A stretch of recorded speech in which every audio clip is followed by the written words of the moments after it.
ओम नमः पार्वती पतये हर हर महादेव। जय श्री कृष्ण। दोस्तों, आप सभी का दिन शुभ और मंगलमय हो। भगवान भोलेनाथ अपनी कृपा और आशीर्वाद आप सभी के ऊपर सदैव बनाए रखें। आज हम सब श्रावण महात्म्य के 27वें अध्याय का श्रवण करेंगे। आप सब इसके पहले की कथाएं नहीं सुने हैं तो उसे जरूर सुन लीजिए। आप सभी भक्तों का आज की कथा में हार्दिक स्वागत है। भगवान भोलेनाथ का ध्यान करते हुए आप सब 27वें अध्याय को सुनिए। ईश्वर बोले, हे सनत कुमार, श्रावण मास में कर्क संक्रांति तथा सिंह संक्रांति आने पर उस समय जो कृत्य किए जाते हैं उन्हें भी मैं आपसे कहता हूँ। कर्क संक्रांति तथा सिंह संक्रांति के बीच की अवधि में सभी नदियां रजस्वला रहती हैं, अतः समुद्र गामिनी नदियों को छोड़कर उन सभी में स्नान नहीं करना चाहिए। कुछ ऋषियों ने यह कहा है कि अगस्त के उदय पर्यंत ही वे रजस्वला रहते हैं। जब तक दक्षिण दिशा में आभूषण स्वरूप अगस्त उदित नहीं होते तभी तक वे नदियां रजस्वला रहती हैं और अल्प जल वाली कही जाती हैं। जो नदियां पृथ्वी पर ग्रीष्म ऋतु में सूख जाती हैं, वर्षा काल में जब तक 10 दिन न बीत जाए तब तक उनमें स्नान नहीं करना चाहिए। जिन नदियों की गति स्वतः 8000 धनुष तक नहीं हो जाती तब तक वे नदी शब्द की संज्ञावली नहीं होती, अपितु वे गर्त कही जाती हैं। कर्क संक्रांति के प्रारंभ में 3 दिन तक महानदियां रजस्वला रहती हैं। वे स्त्रियों की भांति चौथे दिन शुद्ध हो जाती हैं। हे मुने, अब मैं महानदियों को बताऊंगा, आप सावधान होकर सुनिए। गोदावरी, भीमरथी, तुंगभद्रा, वेनिका, तापी, पयोसड़ी, ये 6 नदियां विंध्य के दक्षिण में कही गई हैं। भागीरथी, नर्मदा, यमुना, सरस्वती, विशोका, वितस्ता, ये 6 नदियां विंध्य के उत्तर में कही गई हैं। हे मुने, देविका, कावेरी, वंजरा, कृष्णा, ये महानदियां कर्क संक्रमण के प्रारंभ में 1 दिन तक रजस्वला रहती हैं। गौतमी नामक नदी कर्क संक्रमण होने पर 3 दिनों तक रहती हैं। चंद्रभागा, सती, सिंधु, सरयू, नर्मदा, गंगा, यमुना, प्लक्ष जाला, सरस्वती, ये जो नाद संज्ञावली नदियां हैं वे रजो दोष से युक्त नहीं होती हैं। सोड़, सिंधु, हिरण्य, कोकिल, आहित, घरघर, शतद्रु, ये 7 नाद पवित्र कहे गए हैं। धर्म द्रव्यमयी गंगा, पवित्र यमुना तथा सरस्वती, ये नदियां गुप्त रजो दोष वाली होती हैं, अतः ये सभी अवस्थाओं में निर्मल रहती है। जल का यह रजो दोष नदी तट पर रहने वाले को नहीं होता। रजो धर्म से दूषित जल भी गंगा जल से पवित्र हो जाता है। प्रसवावस्था, बाली, बकरियां, गायें, भैंसे व स्त्रियां और भूमि पर वृष्टि के प्रारंभ का जल, ये 10 रात व्यतीत होने पर शुद्ध हो जाते हैं। कुएं तथा बावली के अभाव में अन्य नदियों का जल अमृत होता है। रजो धर्म से दूषित काल में भी ग्राम भोग नदी दोषमय नहीं होती है। दूसरे के द्वारा भरवाए गए जल में रजो दोष नहीं होता है। उपाकर्म में, उत्सर्ग कृत्य में, प्रातः काल के स्नान में, विपत्तियों में, सूर्य ग्रहण काल में तथा चंद्र ग्रहण काल में रजो दोष नहीं होता है। हे सनत कुमार, अब मैं सिंह संक्रांति में गो प्रसव के विषय में कहूँगा।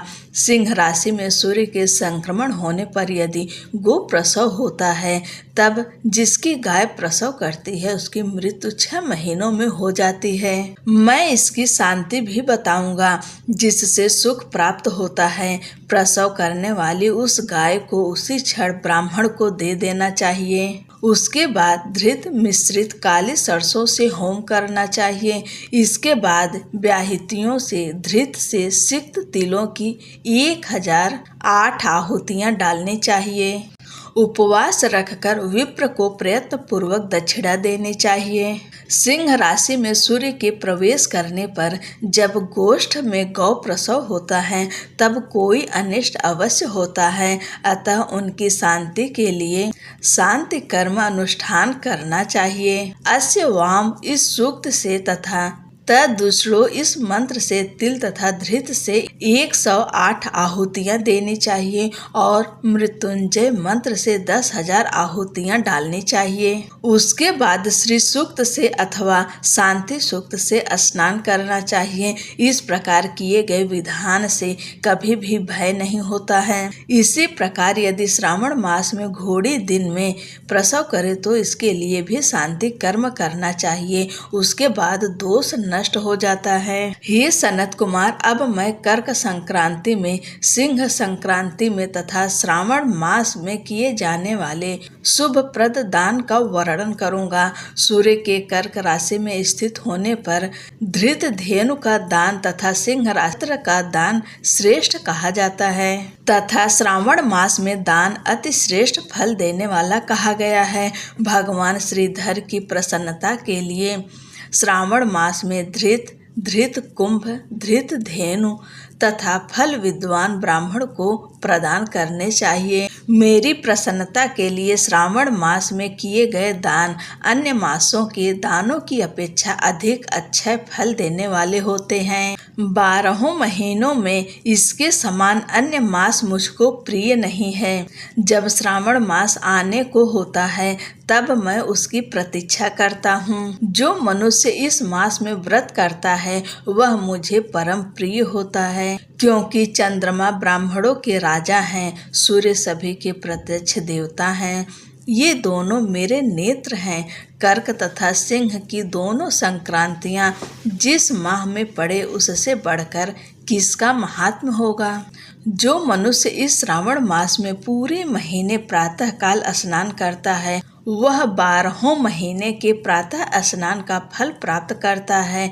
यदि मनुष्य श्रावण मास में प्रातः स्नान नहीं करता है तो 12 महीनों में किए गए उसके स्नान का फल निष्फल हो जाता है। हे महादेव, हे दया सिंधु, मैं श्रावण मास में उषा काल में प्रातः स्नान करूंगा। हे प्रभु, मुझे विघ्न रहित कीजिए। प्रातः स्नान करके शिव जी की पूजा करके श्रावण मास की सत कथा का प्रतिदिन भक्ति पूर्वक श्रवण करना चाहिए। बुद्धिमान व्यक्ति इस प्रकार से ही मास व्यतीत करता है।